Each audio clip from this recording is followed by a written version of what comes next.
Welcome to the Salmon Runs YouTube. Enjoy the video. You're starting in Settings to get an immediate view of remaining power. First, unlock the phone and open Settings, then tap Battery or Battery and Performance to access the meter. Once there, make sure the battery percentage toggle is enabled so you see a precise number in the status bar. This gives you an instant read. You'll use it to compare later. Now keep Settings open because the next steps drill into usage and optimization for accuracy. Now dig into battery usage to understand how power is being consumed. Tap Battery Usage or view Detailed Usage to see a breakdown by app, screen on time, and background activity. This explains why the percentage changes.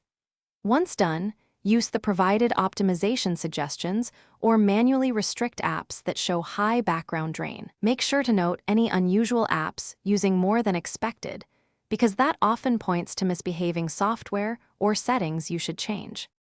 Finish by adding a battery widget to the home screen for instant visibility without opening Settings. Long press the home screen, choose Widgets, and pick Battery.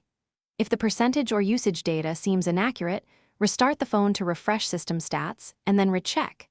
If a single app still misreports, reset app preferences or force stop and clear that app's cache. This often fixes incorrect drain numbers.